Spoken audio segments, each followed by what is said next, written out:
Hey there, and welcome to another episode of the brand new Red Ink Writers podcast.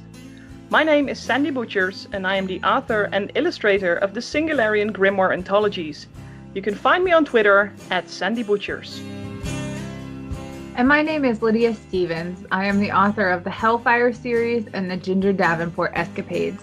You can find me on Twitter at author_Lydia. Red Ink is proud to be an official sponsor of WriteHive, the non-profit writing community that provides free, inclusive events, programs, and resources for writers of all backgrounds. This year they are hosting a WriteHive anthology called Navigating Ruins, and they are looking for science fiction, fantasy, and horror stories to consider for publication. For submission guidelines, head on over to writehive.org. Make it a quick run though, because submissions are closing on the 30th of June. As some of you may have noticed, we have a less than friendly title for today's episode, Kill Your Darlings. And although this refers to the process of slowly erasing your work while absorbed in self-editing, and there are times where it most certainly feels like murder, we don't want you to worry. We are not going to explain any actual killing methods. Well, nothing that isn't legal anyway. I mean, haven't we all deleted scenes from our manuscripts that we absolutely loved but later found pointless to the plot? Oh man, I wish I hadn't. I remember my first full-length novel was drafted and even edited for a couple of rounds at a length of 130,000 words. So there were so many subplots and so many scenes that were gorgeous but didn't really keep up with the pacing or actually even broke down the speed of the story. And I knew that if I wanted to hit the query trenches with this one, especially since it was going to be my debut novel, I was going to have to cut it down with at least 30,000 words, preferably even more. And I remember I was super frustrated because this was my brainchild and someone was asking me to put that child in front of my face and asking me which limb to cut off. So I was like, no, why? I mean, this was a fantasy story. We all know they can be huge, right? So why couldn't mine be huge? Yeah, I mean, I completely understand the frustration of that. And I think there's some great resources in the writing community about average and acceptable word counts, especially for debut authors, but more particularly per genre. I think a lot of people don't realize that there are certain word count lengths for the genre that you're writing in, and it is really important to adhere to those lengths, because if you try to put this in front of an agent or an editor, the first thing they're going to do is say it's too long or it's too short. And I remember when we were going over that particular novel, that your debut novel, saying to you, this is too long, and just watching your whole face fall, and I felt so bad. But I believe it was a fantasy novel, and the sweet spot for fantasy is about 90 to 95,000 words. So yeah, you had the work cut out for you, pun intended. Yeah, and now it's stuck at 100K, and I think it's still even too long. So and editing that way hurts, because you really are cutting out entire chapters, entire passages. I think it's good as an author, you fall in love with your work. I mean, that's kind of necessary. And then you have to go cold turkey on it and just say, no, I'm going to delete it. I think every writer has their own sort of deleted scenes graveyard. It's like a folder on the computer with all the deleted scenes, because they can't get rid of it. But it's so necessary. And I'm kind of thinking, because you just mentioned a story shouldn't be too long or too short. Is one better than the other? I think it's easier to. It really depends on your perspective and how you like to write. I find it easier to overwrite and then cut. Where some people find it easier to underwrite and then add words. For me personally, when I underwrite, it's looking for, okay, where is it not developed enough? And that's maybe just the way that I approach the manuscript, because to me the story is out, it's on the paper, and so finding those areas where I need to add here, I need to add there, where I can when I'm self-editing, I can go into a story and say, you know what, that's backstory or that's info dumping, and it doesn't need to be there. So that's my approach to it. Is it's okay to, for me to overwrite, because then it's very coming at the manuscript objectively to be able to cut those words. I know where my pitfalls are in terms of sharing too much. And I'll sit there at the computer, and I think, you and I have done a write-in before where you're sitting there and you're listening to me say, just cut it, Lydia, just cut it out, kill your darling, just cut it, and then it might take me a minute and hand hovering over the delete bar, but eventually it's like, nope, I don't need it, I'm not going to miss it. And quite frankly, the things that I have cut, I don't miss them. I don't even remember what it was that I cut. And that's how you know that it wasn't relevant to the story, because, you can get rid of it and just the story still works. The plot is still essential. So I think that's probably one of the biggest tips that we can give writers when self-editing and you're trying to get that perfect word count, especially if you're cutting words. Look for the info dumping and look for the backstory. And you may need to know those things, but your readers don't necessarily need to know all of it. So unless it's driving the plot, you need to seriously say, it's nice to have, it's, that grandma's, auntie's, brother's, sister's dress was sunflower patterned at the wedding, but does everybody else need to know that? Yeah, exactly. And I remember from that I'm still talking about the same first novel that I wrote. I remember there was a subplot at the end that was basically setting up the second book, so the follow-up. And I had a couple of critique partners and beta readers say, look, this chapter, I mean, it's good, and we understand you need it for the next book, but if you still have to cut a couple thousand words, this would be the chapter. So how do you decide then, am I going to keep this chapter or not? Because right now it's still in there because I really don't feel like deleting it, but if I have to cut it down with another 10,000 words, this chapter has got to go. So how can I make that decision? I think it's when you look at your plot points. I mean, if you were to sit there, and I know that you're a pantser, but once you write the book, if you sit there and you go chapter by chapter, just make even a simple list. You don't have to plot out the entire book, but just make a list of what is happening in that chapter. Okay, so you have, and right across the top of the list, what is the overall arc story? Are they going from point A to B to throw the ring in the mountain? Or whatever. What is the integral story, and what are you trying to get your character to do to go from place 1 to 2 to 3? And if you get place 1.5 between 1 and 2, do they really need to go, throw a little wishing coin down the well before they head on to the tavern to be able to go to the mountain? Not really. It's nice and it's visual, and they're hoping that with their wish they're going to make it to the mountain or whatever, however you set this story up. But we don't really need them to go to the well. So that is how I approach when I need to cut large chunks of narrative. Did they need to do that to be able to, if they have this conflict and they have this call to action and what motivates them to it, do they need to do this thing in order to resolve the conflict at the end of the book? I think someone once told me, I don't remember who this was, that, okay, so he said, write the book, edit the book, and then write the synopsis, and then go back to editing your book. What do you think of that? I think that's a really good idea. I mean, editing is a forever process. We are never going to make a book 100% totally ready, absolutely perfect. Editing is one of those things where it's a process to help the story. It's always evolving. And I mean, I look back on my first books and I think, oh, I should have done this, or oh, I should have done that. And now I can say, you know what, maybe I should have done, but those books are finished. They're done. And they are what they were supposed to be in that moment.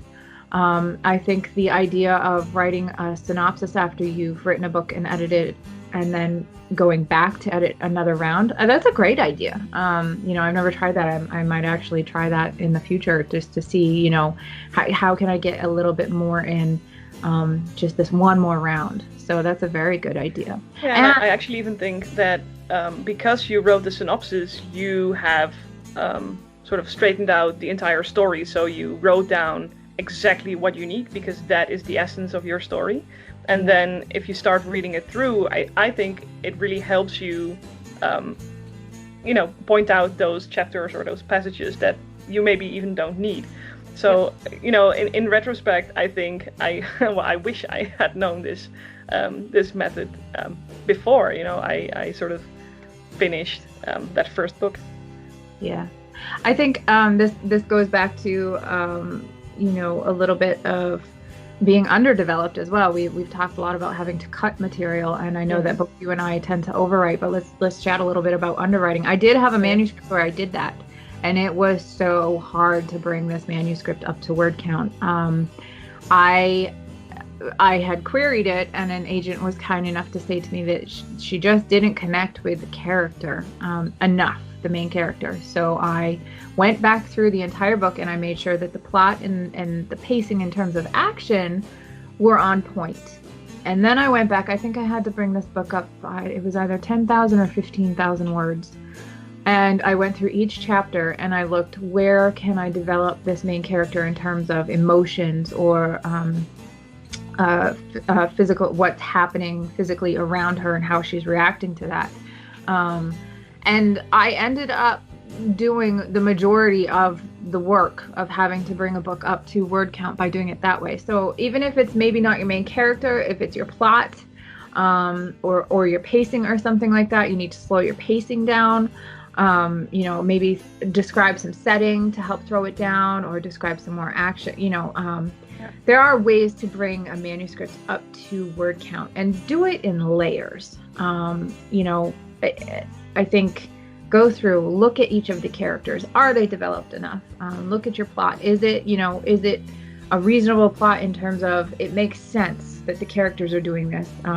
So going back to the example of a person who stops at a well and throws a coin in for a wish to go on to the tavern, to go on to the mountain. If you completely skip the tavern that they have to stop and get the map on how to get to the mountain, then you've skipped a key plot point. That character needs to do that to be able to navigate the mountain. So I think, you can always do this in layers, edit in layers, and it also helps you to remain objective when self-editing. And I think that's a really important piece to self-editing that we really need to talk about, is how to remain objective while self-editing, because it is so hard, because this is your darling, this is your baby, and you have to come to the computer and to the work and be able to completely rewrite or cut or revise entire passages, and you don't want to do it because it's like getting stabbed in the heart. It's tough, but I think it's necessary. It's like a necessary evil, and you're gonna have to go for it. And I'm looking up, I saw a really good quote coming by, and I'm quickly scrolling to see if I can still find it. So the quote was, "The most valuable of all talents is that of never using two words when only one will do." And this was said by Thomas Jefferson. So this one goes, a while back, and it's still relevant. So, And I think this connects to the being objective. Like, do you really need these words? Do you really need this part? I don't know. This quote just reminded me of what we were talking about. Yeah, I love this quote. And talking about how to remain objective while self-editing, it's such a hard thing to do. It reminds me of our characters. When we put a character in a very emotional situation, they're going to react to it. And so when we come to a manuscript and, we're emotional about it, we're going to react to having to revise that or to cut that. So the idea is, think like your character. So your character has the reaction, and we know that we need to cut this material, and we react to it. Give yourself a breath, and then come back to the manuscript with a response. So what I mean by this is, when your character responds to something that they've reacted to, they're coming at this response rationally. So it's react versus respond. And that means that they can look at the situation objectively and make a plan on how to deal with this situation. Now that they've had the initial reaction and it's out of the way, they can control their emotions. So the same thing applies to us when we're self-editing. Come back to the manuscript after you've given yourself a moment to react. Come to it objectively, come to it rationally and analytically, almost like not robotic, but mechanically.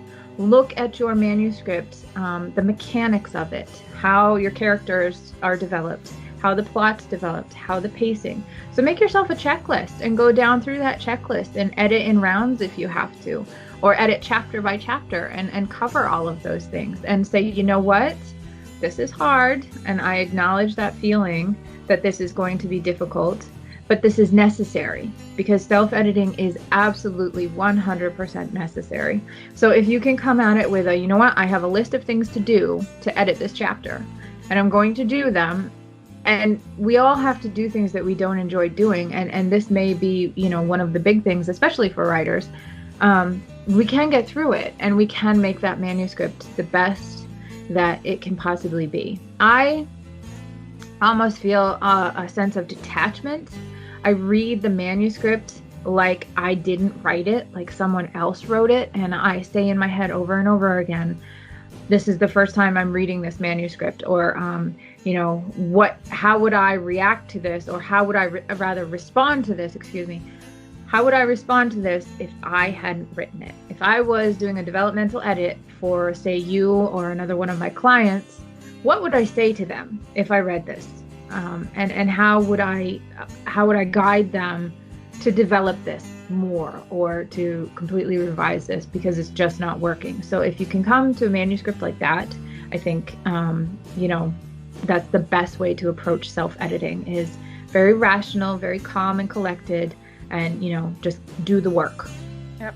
Yeah, and I think that itself is a skill on its own. I mean, just to take that breath and step away for, you know, a couple of days, maybe a couple of weeks, and then just look at it, like you said, like it's you see it for the very first time. That is a skill. That is something that takes practice. That is something that takes time, even, because it's not something you can just do. It's something. I mean, you will always have an emotional connection with your book, and yeah, it will take time and practice to sort of put that a little bit more to the side. So I think you have some very special skills there. Thank you. Yeah, I completely agree with you about taking, you know, a week to 2 weeks, because when you do come back to that manuscript, you're gonna be thinking, I wrote this? When did I write this? What, you know, and you're gonna spot things like your crutch words. Yes. Those things where you fall back on, those nasty little bad habits that you know you're supposed to edit, and somebody else might pick up on them right away, but you need a little bit of space from the manuscript. And then when you come back to it, you're like, oh no. Yeah. What did I do? And what did I drink before I wrote this? Yeah. So Go ahead. Sorry. Oh, yeah, I was just thinking, like, I don't know, my own crutch words, it's quite a list, but they are always the same, so I'm very consistent with which crutch words I always put in there.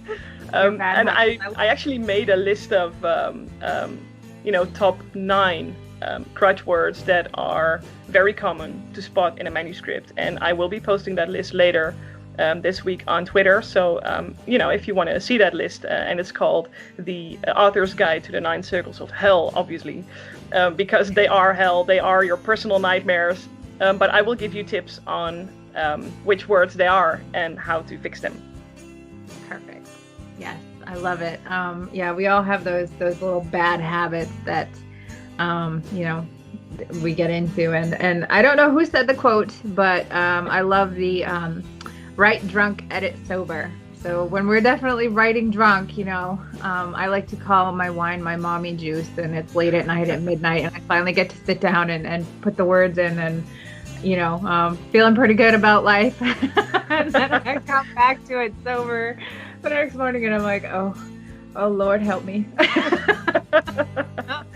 Will the gods please fix this, because it's just, yeah, it's not working for me. So yes, definitely start to keep, I think, you know, a list, or maybe some notes about what your personal habits might be when you write. That way they're so easy to pick up when you go back through. And We're going to get into this a little bit later, but then they become micro edits as opposed to macro edits. And we will definitely explain those a little bit later in the podcast, but we have some other great stuff coming up. So yeah, definitely remember, remain objective when you are self-editing. It will be a lifesaver. This week, we reached a fantastic milestone on our Twitter platform. 500 followers, and that's no joke considering we started only a couple of weeks ago. We set up 2 giveaways for those who participated in spreading our presence throughout the community. One giveaway was focused on the first half of the Singularian Grimoire anthologies, and the other was the complete trilogy of the Ginger Davenport escapades by Lydia Stevens. Now, we are so pleased to announce that we have found our winners. Alright, here they are. BZ Writers, and I hope I pronounced this the right way, you have won the Singularian Grimoire anthologies. And Meredith Lauren, you have won, congratulations, the Ginger Davenport escapades. Now, we will be sure to reach out to you on Twitter, so keep an eye on those messages. And thank you so much, everyone, for sharing, liking, and following us. If you haven't yet, be sure to join us, as this will most definitely not be the last giveaway we will launch. Hey everyone, this is Lydia. I am doing something that I have dubbed the hashtag Intern Insights, and I've been rolling that out on Twitter, on my personal account, as well as on the Red Ink Writers podcast. And this is just me bringing my experience as a literary agency intern to the writing community, and just giving you some tips and tricks, some insights into what it was like to work for an agency, as well as, some of the do's and don'ts when you are querying an agency or you're going to be working with an agent. So one of the insights that you may have seen this week was send all is not okay. And let me get into this a little bit. I have seen where someone has queried an agent and they have queried 50 to 100 agents at a time. So you're looking at that address bar and it's an entire paragraph in itself of agents. So what this does is it tells an agent that you didn't actually look at their personal bio. You didn't take the time to research, is this agent going to be the right one for you? You're just kind of putting all of your eggs in one basket, so to speak, and hoping somebody will take a bite. They don't like this, so please don't do it. This kind of leads me into the second intern insight that I provided, which was personalize your intro. Agents like to be made to feel like people and not like you're just going at the specific cog of a machine. They want to feel like you are willing to develop a working relationship with them. So when you take the time to look for articles or interviews or blog posts or their hashtag manuscript wish list, click on those links and give it a read. It takes 5 to 10 minutes to research an agent and see, what their career has been and what they're representing and would your book actually be a good fit for them? So for example, I write fantasy, but they're not, when I'm on Query Tracker, I love that tool. Not every agent on there is going to rep fantasy. Likewise, not every agent on there who reps fantasy would like a fantasy with romantic elements. I have come across this. So I know that they are not going to be the fantasy agent for me. So take the time to really research an agent and make them feel like, they are specifically the agent that you are looking for. I mean, they are very much aware that you are probably going to query other agents. So when you show them that you are going to invest time in them as much as they're going to invest time in you, that really helps to create a connection with them, and you're likely to get more of a response. And in an industry which is so swamped, I know it's so frustrating when you don't always hear back from an agent. But they're getting hundreds of queries a week. So if you can make yours stand out with not just a great query, but showing them that you have looked into their profile, then that really goes a long way to promote that relationship. Another tip that I provided this week was to keep your query short and simple. What a lot of people don't realize is that if you send 2 pages worth of an email of a query letter and you tell us every single little detail about, the main character's boyfriend's grandma's in the hospital with a heart attack, she has to go save the world by jumping off the London Bridge and into a portal. As much as we want grandma to be okay, she's not relative to jumping off of a bridge to save the world. So we don't need to know that. So when you start explaining every little subplot in a query, it becomes too long and too much.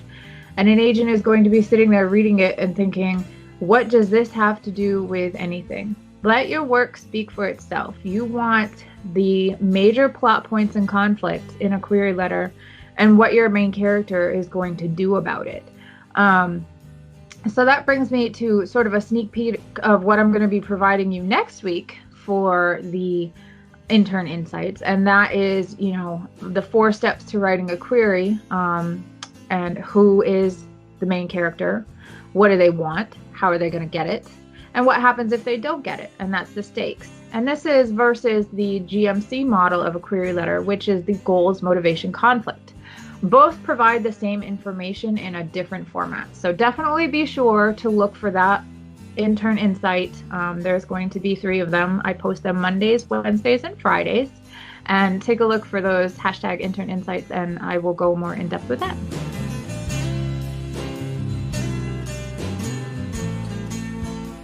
This week's Twitter poll asked what subject people were most eager to hear about. We gave 3 choices: how to remain objective while self-editing, how to spot crutch words, and macro versus micro editing. Now, Twitter has spoken, and the question coming from the community was, what is macro versus micro editing? So Lydia, perhaps you can explain a little bit on the difference between macro and micro editing for starters. Absolutely. Macro edits refer to your big picture fixes. For instance, rewriting your climax, adding a new character, or even changing your whole plot. And these are all some examples of macro editing. So you're editing your manuscript on a large scale. Micro edits refer to the smaller, more minute changes. So, maybe in chapter 1, you have your character's eyes are blue, and then in chapter 20, they're green. That's a micro edit. It takes a microsecond to fix it. So those are different from grammatical errors, although those would be considered a micro edit because it takes just a second to fix a comma or something like that. But you definitely want to keep the macro versus micro editing as well as your grammatical editing separate.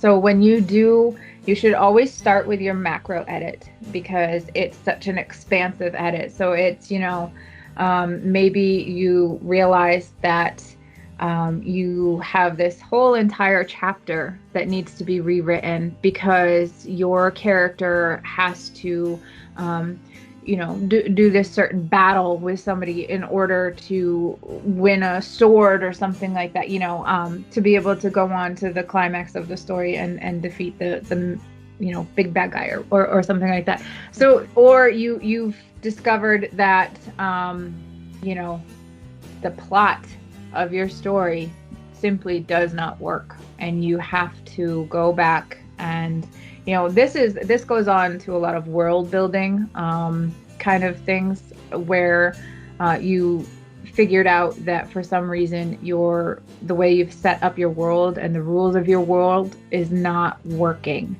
So you have to go back to the beginning and kind of revise that whole plot arc throughout the story. So that is a major revision. Yeah. I just had this with the current work in progress that I'm doing. I have restarted this manuscript 3 times.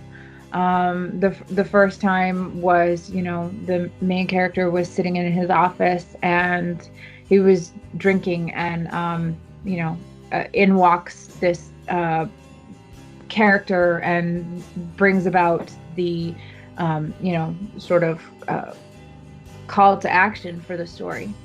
Another one was they were outside of the office and the pub below the office gets blown up. And then this third revision is, you know, they're back in the office, but, you know, a body drops from the ceiling in the pub below. So I've rewritten this particular work in progress 3 different times, trying to find what works the best. So it's been a complete revision. It's still going to be the same story, still the same plot arc, but, you know, I've rewritten chapters 1 and 2 3 times. So that is a macro edit. That is when you spend a lot of time and effort on rewriting something or revising something that is not working, versus a micro edit where, you know, you may find in chapter 3 that for 3 paragraphs you switched from present tense to past tense. That's a micro edit. And although it does go back to grammar a little bit, it's only going to take you a short amount of time to fix that. Or, you know, you have a character who is speaking with an Australian accent for all of the book. And then in the last 2 paragraphs of the book, suddenly they have an American accent. That's a very quick fix. that is actually quite interesting. Yeah. How would that happen? I'm just thinking though, just as a very quick recap, I am taking out 2 things from what you just said. So the first thing is that both macro and micro edits can be made in layers. So you do this in different rounds, and every round is going to look at a different aspect of either the macro or the micro editing. And the second thing is you don't have to wait with these things until your complete manuscript is written. Am I right in that? Correct. So definitely do your macro edits first, because again, you may do something, you may accidentally put in a micro edit that needs to be done after. So, you know, you're completely rewriting this character. And again, you rewrite them as having green eyes, but in chapter 1, they had blue eyes. So you don't want to try to do your micro edits before you do your macro edits, because you're just going to run into more micro edits after you do the next round of macro editing. So it is a very layered approach. And yeah, you're going to be, this comes back to, you know, when you're looking at your setting or your characters or your plot or your pacing, your macro edit can be done in multiple rounds as well, where you have that list, like I talked about for self-editing, and you look at each of those things in each round, and, you know, do you have sweeping changes that have to be done for each of those items on the list, and, you know, how does that then affect the other tasks on your list in terms of looking at character or plot or pacing or setting or something like that. And then you can go back through and do the micro editing. So I know you and I have done this quite a lot, and how you see me approach this in terms of a developmental editor, I ask you a lot of questions. I might say, this is not working.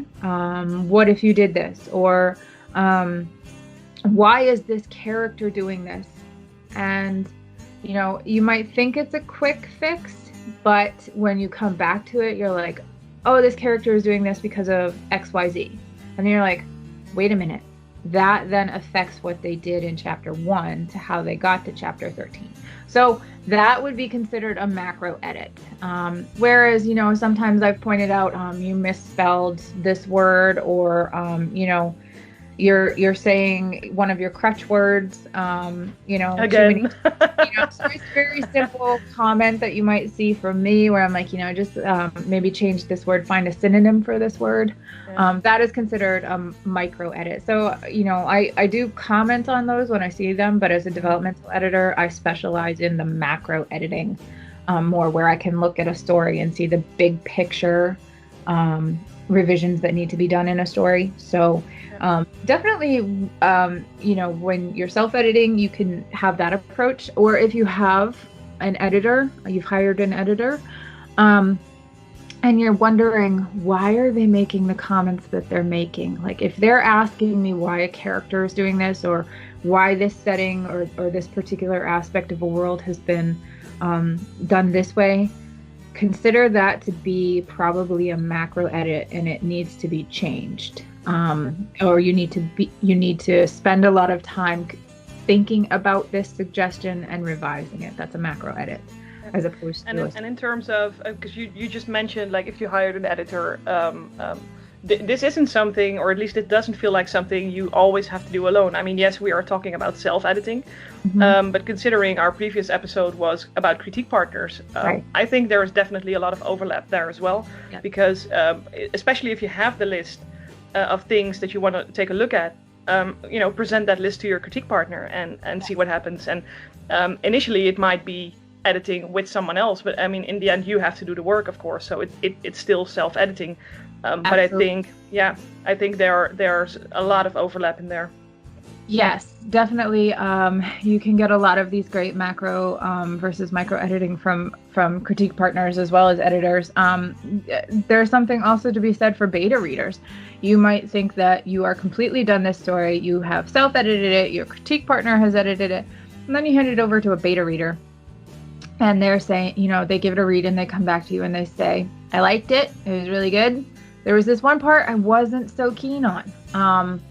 And if you have more than one beta reader and they're all saying the same thing, you have your main character falling in love with, the bad boy and he, they get into a fight and he speeds off in the car and they're all like, wow, this is we don't really like that he did that. What if you approach the conflict this way? Or, you don't necessarily have to take on the suggestions of your beta readers either. You can take the fact that they're all saying, we didn't like that. It was cause enough for us to maybe put the book down and have to come back to it. That is you need to take that as a sign that maybe I should approach this a different way. Maybe they should resolve their conflict before he speeds away in the car or something like that. However you want to approach that. But if you have a lot of people saying the same thing of that didn't really work, we really didn't like that, there is a difference between that and evoking a response and a reaction from your readers. So characters are going to do crappy things that we don't like. There's a difference between producing that reaction, because there are unlikable characters, and a reader saying, I put the book down because it just wasn't working. That's different. So you need to be very aware when you're self-editing how to spot those differences, or if they're pointed out to you, to actually kind of adhere to them. Yeah, I think actually this brings us kind of full circle, because what we're looking at now is how to be objective while self-editing again. So yeah, I think we have gone through the entire circle now. Basically, we have given some tips on how to be objective. We have gone through the whole process of macro and micro editing. I think self-editing is a very complex and very interesting, time-consuming necessity of writing, and it's something that is absolutely inevitable. So I think if there's one thing that I want to give any writer in terms of advice, is don't dread the editing phase. Don't dread it. It's not going to be fun, but it's necessary. So just, you can do this. You've got this. You've got this. You don't know what the fuck you're doing. Exactly. That is why this is our motto. It will make you a better writer, we promise. That is our promise to you. When you embrace this process, you will become better. Well, that's it for today. Thank you so much for tuning into the Red Ink Writers podcast. We hope you've enjoyed it, so please let us know your thoughts. Also, there will of course be a new listeners poll on Twitter, so do give us a follow there at Red Ink Writers. We hope to see you again on the next episode when we discuss distractions, workload, and writer's block while we just want to write. And remember, you've got this, even if you don't know what the fuck you're doing.